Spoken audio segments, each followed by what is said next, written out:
ఏం చేస్తున్నారు అత్తయ్య? అమ్మ గోంగూర వలుస్తున్నారా? ఏం చేస్తారు అత్తయ్య?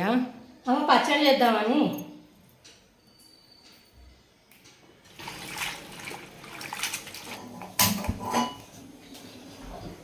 అమ్మ ఒక పావు ఆయిల్ వేసుకొని పచ్చిమిర్చి వేసుకో పెట్టుకుందాంరా, నూనె అంత చిల్లుతుంది. అమ్మ చాలరా పచ్చిమిర్చి వేగిన కాడికి తీసేసుకున్నాం. అమ్మ పచ్చిమిర్చి తీయగానే ఇంకో ఇందులో ఆకు పెట్టాలరా ఇట్లా. ఒక 5 నిమిషాలు మూత పెట్టామంటే అదే మెత్తపడుద్దాం.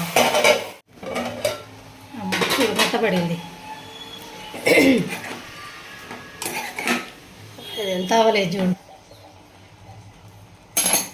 అమ్మ కొంచెం పసుపురా. అమ్మ కల్లులుప్పు.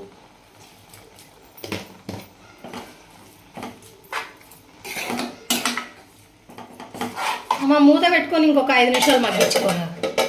అమ్మ చాలరా ఉడికిన కాడికి.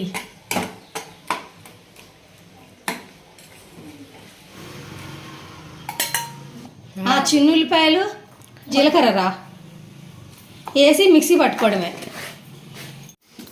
మిక్సీ అవసరం లేదా? మిక్సీ అవసరం లేదు. మిక్సీలో వేసింది ఒక రకం, ఇది ఒక రకం. ఇది చాలా బాగుంటుంది నాన్న. అమ్మ అయిందిరా.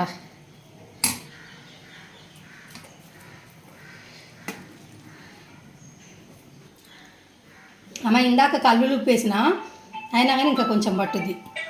ఉల్లిపాయలు కూడా వేసుకోవాలి. గోంగూర పచ్చడి అంటే పెద్ద ఉల్లిపాయలతో చాలా బాగుంటుంది. అంటే కొంతమంది పిల్లలు తినరు కదా, అప్పుడు కొంచెం అంత పిల్లల కోసం తీసేసి అప్పుడు వేసుకోవాలి. ఇంకా ఇప్పుడు తాలింపు పెట్టుకుంటే సరిపోయిద్దామా. అమ్మ 2 పావులు ఆయిల్ వేసుకోవాలిరా.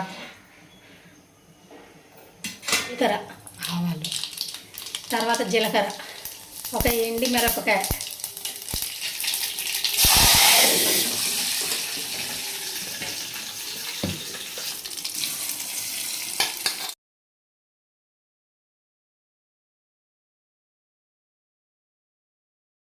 మా అత్తయ్య స్టైల్లో గోంగూర పచ్చడి. ఒక్కసారి ఇలా ట్రై చేసి చూడండి, చాలా టేస్టీగా ఉంటుంది. మా వీడియో ఎలా ఉందో కామెంట్ చేయండి. నచ్చితే లైక్ చేయండి.